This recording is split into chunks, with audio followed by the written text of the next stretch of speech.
What's up, guys? Welcome back to Newswave. So as we work through 2023, I'm sure we'll hear more and more about what's next for Nintendo after the Switch. A lot of anticipation for 2024, and in a recent filing from the CMA, which is mostly about Xbox, PlayStation, and Activision Blizzard, there was an interesting passage in there that seems to point towards a feature that is being planned for Nintendo's next generation platform. We'll go over that here today. Also, we are going to be talking about GameStop with a bit of an update on the state of the company, as well as, I guess, just gaming retail in general. And we'll also be going over some of the reviews for Atomic Heart, because really they're all over the place. Guys, if you enjoy these videos, make sure you hit that like button, helps that a ton. And if new here to the Spawn Wave channel, make sure you subscribe down below. We're gonna start today with Chrono, well, the remastered edition that was released last year. When it came out, not in the best shape overall. It was just, I guess, cool to see Chrono make a return. It was just unfortunate the state of that remaster. Well,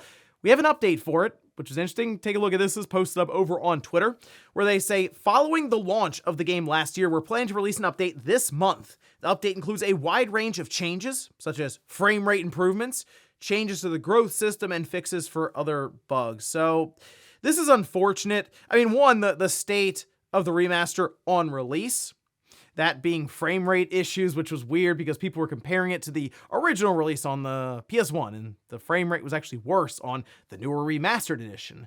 Well, now we have an update coming out that should hopefully fix that, but that means that the physical version that was released, which is really cool for collectors, but obviously if you want to have the game preservation in mind, this won't be a part of that. So you will always need to download this update, and really it just feels like release it now, fix it later, that way through an update. But if anything, hey, if you picked it up, especially if you grabbed it digitally, as I'm sure most people did, there is at least an update coming so you can go back to it and hopefully see a better version of Chrono Remastered. Also, we had talked before about Metal Gear Rising and how it looked like they were going to celebrate the 10th anniversary. A lot of hope for this one, maybe a remaster or something here. Well, we can take a look here. This is posted up by the Metal Gear Twitter account, saying, to celebrate Metal Gear Rising Revengeance's 10th anniversary, we've sliced 75% off its price on Steam. It's the perfect time to jump into Platinum. Okay, that's enough of that. Anytime now, I'm sure a remaster is going to get announced, or a sequel, or just something. Be weird if the celebration was they just knock the original price down for Metal Gear Rising. It seems strange, but maybe that's really all Konami has planned for it, or just what they're able to share currently. Again, we are still thinking there's going to be something for Metal Gear in the coming months, and maybe this is just part of that, and this is all they can do on the exact date for the 10th anniversary. Otherwise, wow, what a shame that would be if this really is it for Metal Gear Rising. So fingers crossed, and means we have to rely on Konami, so well, here's hoping. Oh, and if you needed a reminder for how old we're all getting, the PlayStation 4 Reveal is now 10 years old. In fact, we can go back on Twitter, see this posted up by PlayStation, saying that's right, PlayStation 4, big deal right there, as we had the official confirmation that there was a new PlayStation releasing that year. Everyone kind of guessed it was called PS4, just like we all guessed it was called PS5, but still, we had the confirmation there, and now, yes, 10 years ago. Wow, it is hard to believe that the PlayStation 4 will be turning 10 officially this November, but even having the big reveal for it, turning 10, and then we get to E3 time, and remember 10 years ago when Sony did the commercial where it was how to borrow a game from your friend, how to lend a game, and they just hands it to him, and then Microsoft was never the same really after that. But yeah, 10 years ago, Sony revealed the PlayStation 4. And guys, with some of the quick news out of the way, let's get into the bigger stuff. Let's start right away with Nintendo and a feature that appears planned for next generation. Now, this started to make the rounds the other day after the CMA put out their report. People go through the lengthy documents and all of this, and they came across Nintendo, as Nintendo is part of gaming, so they will come up at some point, even though a lot of these companies and the CMA and others aren't necessarily taking them into account because, I don't know, I guess they don't produce a standalone box that's able to render 4K or so. They have some very narrow stipulations with this, considering Nintendo does control quite a hefty part of just gaming overall. But we can see this posted up over on Games Radar. And these are the kind of headlines that were going around. Nintendo fans are speculating about Switch successor following new CMA report. And believe it or not, it's all centering around a piece of missing information. If you go to the publishing.service.gov UK site, they do have the entirety of the 43-page document on page 9. We can see under number 7 here for the point in constructing our market shares, or for cloud gaming services, we have done the following. And right under Section B, Nintendo Switch Online has been excluded from our shares as Nintendo's cloud gaming service is very limited. Nintendo's cloud gaming service is only available on the Nintendo Switch device, and we can see there a little pair of scissors with a 1 above it. And if you look at the bottom of the page, this responds to the CMA's RFI, or request for information. So if they request information, could come with condition of, hey, this is the answer to your question, but you can't actually put that out there for the public to see at this time. And a lot of times that could be for future plans around games that are being developed, partnerships that have not been revealed, service numbers, subscription, sales, a lot of different things that may need to be redacted. But this one in particular, sitting next to that Nintendo Switch device, and, well, where else would they have their cloud gaming service available? That, of course, has led to many people thinking, oh, well, does that mean that they are talking about Nintendo Switch Online as they're talking about cloud gaming, but they are including Nintendo's NSO service, which has a lot of their legacy systems, right? That's all tied up in a subscription fee. You can't buy them separately. Where else would they be? Probably on Nintendo's next generation system. Now, there is one other possibility, and I just wanted to bring this up just kind of for food for thought here. This could also be alluding to Nintendo's plans to maybe do NSO, or like a virtual console subscription service for cell phones or PC. It's possible, but unlikely. I do think that we will see Nintendo Switch Online head to their next generation device, and I don't think it's going to shock anyone when, say, you boot up your next generation system, even if it's not necessarily revised or improved upon Switch, and they go with some other weird and wacky concept and idea. If anything else, the emulators and ROMs will follow your account along, because it would be kind of tough for Nintendo, I feel like anyway, to continue that expansion pack service when you have to start from zero after having like over 100 games for $50 along with your DLC and all of this on the Switch. And just in case you needed a little more convincing, that this chart is shared constantly, and it does showcase the Nintendo account system following over to their next gaming system. Sometime in 20XX, could be released in 2099. I don't know, maybe Nintendo wants to take the Switch for another 70 years or something. But at least the Nintendo account tracking will continue along, and the CMA document just being potentially the latest thing to point that out. But I guess we'll see as we go into 2024. Again, there's a lot of anticipation that Nintendo, especially after the Legend of Zelda releases, and there's not necessarily anything massive from Nintendo after that, at least not at this time, we'll start to put together plans for revealing what's next after the Switch. So I guess we'll wait and see as we head through the rest of this year. Zelda, Pikmin, and then we'll see after that. Next up, let's talk about GameStop. It's actually been quite a while. They had the entire meme stock thing that happened and really thrust that retail giant back into the news, as they were dwindling since like the middle of the Xbox 360 PS3 generation, when we had the introduction of just full-priced digital downloads instead of having to go out to the store. GameStop's been kind of fighting against that ever since, and it appears to be a losing battle as digital continues to take over market share. But there was a video that was shared online, I believe it was on TikTok, and it exploded. And this showed really, I guess almost like a day-to-day life for a GameStop manager in store. And this we can see posted up over on dailydot.com. And they talk about the TikTok user Red and their video where they said everything's on clearance, no one comes in anymore, and the corporate layoffs have started. Now, they did manage to get an update from Red around this situation with a bit more clarification. They say it was dead pre-Christmas, picked up during the holidays, and then immediately died again after New Year's. It even had its dead moments during the holidays too, which was odd. I mean, for Black Friday, we opened at 5 and I got there at 3 to make sure everything was set up and ready. That sounds fun. No customers showed up until after 8 a.m. I don't know why everyone in the comments thinks we're closing. Tons of GameStop stores have closed over the years and recently. Currently, there are stores going through closure in other city states, but the employees are being told to still push reservations for games coming out after the store will be closed. It's a little disgusting on corporate's part. Yeah, I mean, if you know the store's closing, I don't even know why I ask people if you want to reserve something that's coming out like towards the end of the year or something, or even that doesn't have a release date yet. But GameStop in general, even when I was there during the 360 PS3 generation, I remember when Call of Duty Modern Warfare, Call of Duty 4 was coming out.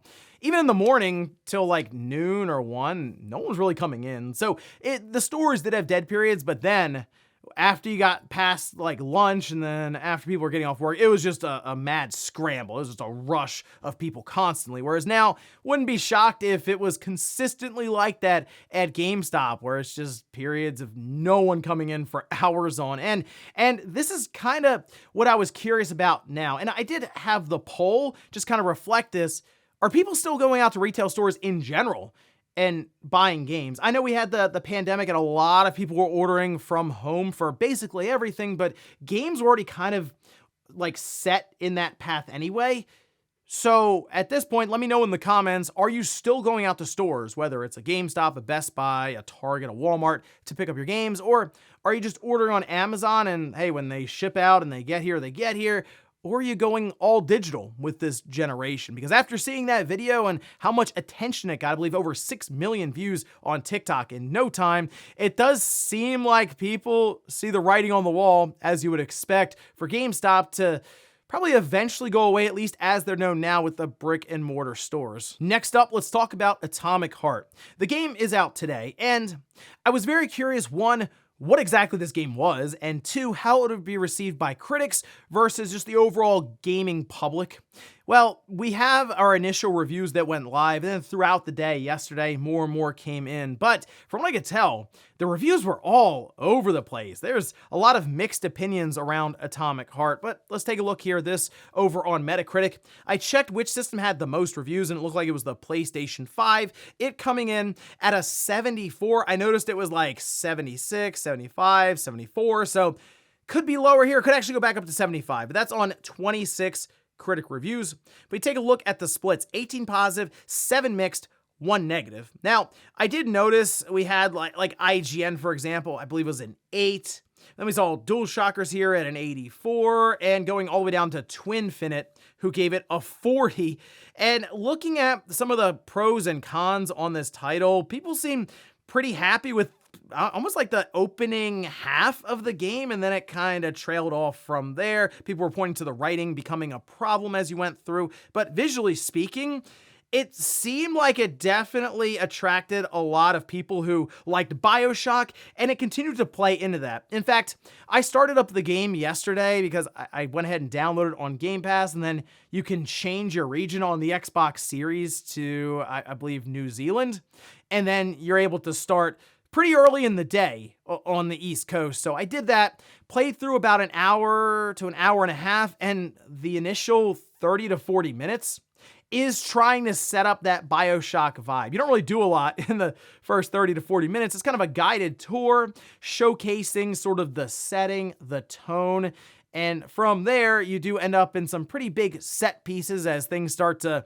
unfold around you. And the initial combat with the melee that you have with an axe fighting different robots, it didn't necessarily feel very impactful when you would connect with it, but I did at least get the general idea as I was going through. And yeah, you do have some of those crazy set pieces as you initially see a massive enemy right away. But I am excited to continue playing through this game and sort of see where I land as I get closer to the end. At least for now, I certainly have some BioShock Infinite vibes. I don't know if the quality will continue all the way through the game, as kind of mentioned with some of the reviews and what they were saying, but at least for now, I'm interested enough to continue along for Atomic Heart. And hey, if nothing else, if you're curious and you have Game Pass, You just go ahead and download it and try it out for yourself. It's out today. And in our last bit of news, let's talk about Nintendo and an event that they are now confirmed to be attending, which is interesting considering we just talked about reports saying that Nintendo would not be at E3, but apparently they will be at PAX East. And this kind of makes sense considering the reasoning that was being brought up, and it's looking more and more solid now after them going to PAX East, is because they don't feel like they would have enough to showcase at an event that would cost as much to attend as E3. But PAX East, that's right at the end of March, which means they'd have just under 2 months before The Legend of Zelda Tears of the Kingdom. If you look on their website, they are now noted as attendees there, and the big question now, will they have a big sort of showcase for Tears of the Kingdom? Can you play it there? Will they build up an entire booth? That would be pretty cool to see because they have done Animal Crossing, from what I remember, at PAX East. So I kind of think they might want to do something as a big last media push, especially since it would be a nice in-person event that they can showcase the game in a controlled environment with, of course, different Nintendo representatives going around, allowing people maybe to play the game for 10 or 15 minutes, and then I'm sure having a really cool display to go along with it. It's also worth noting that the Pokemon Company will be there. Now, they could, of course, be there for the Pokemon cards, and that's sort of what I'm expecting, but the fact that you'll have Nintendo and the Pokemon Company there, obviously really exciting stuff for Nintendo fans who are attending PAX East. Again, that is taking place at the end of March, so if you wanted to go, you might be looking at tickets here pretty soon. And before we go to the comment of the day, we're gonna take a look at the poll that I posted up yesterday. We're asked, do you shop for video games in stores or just buy online or digital? 55% say I just buy online, have it shipped, or buy digital and download. 45% say I still go to physical stores to buy games. This poll result, they just don't surprise me at all now. I feel like we are getting to a position where retail stores like GameStop are really struggling and could be gone in 5 or 6 years. I do wonder if they are going to make it to the end of this generation at times, just kind of looking around at current market conditions. And now more than ever, people are ordering from home and just having stuff shipped to them after we were kind of conditioned to do that with the pandemic and all that was going on. And we've also seen an entire world where a generation launched and you couldn't buy the systems in stores anyway. So we almost are equipped for these retailers to just stop selling video games or just go away if you're GameStop. So certainly tough market conditions for GameStop. They'd have to transform completely, I think, to even stick around. And we'll finish up with the comment of the day, as you're seeing here. This is from LMK saying, if you remember, Resident Evil 8 didn't have any DLC planned for the game, but thanks to massive sales and fan demand, they eventually launched DLC for the game, even though it took them 18 months to make it. I can see that being the case for Hogwarts Legacy 2. We may get DLC, but it may be a while before it arrives. I mean, I wouldn't be shocked if there was downloadable content in some way for it, because it seems like an easy way to just get more money out of a game that is selling incredibly well. I do wonder if there is licensing or contractual issues in the background to continue just producing content, especially since this does still, it's right there with the lore, and it could end up affecting other parts of the wizarding world and the universe they have set up there. If anything, though, they see the potential. Clearly, if they invest enough money and time into making a game in that universe, so maybe they will continue DLC or content going forward into a new game, and then it has multiplayer elements and other ways they can extract money from the user base. That's essentially where I think WB is now. It's more thoughts to the future of a game that may take 6 or 7 years to make. You might want to get started soon. And ladies and gentlemen, that's going to do it here for Newswave. If you enjoyed this video, guys, hit that like button. If not, hit the dislike. Leave comments down below about everything we talked about here today. Where's the CMA documents that seem to talk about Nintendo and next-gen plans, but it had to be redacted? Do you think they were talking about Nintendo's next system, or was it something else? And then also, what about Atomic Heart and some of the reviews? Did you get a chance to play it? And so far, what do you think? Thanks, guys, for watching, and I'll see you next time.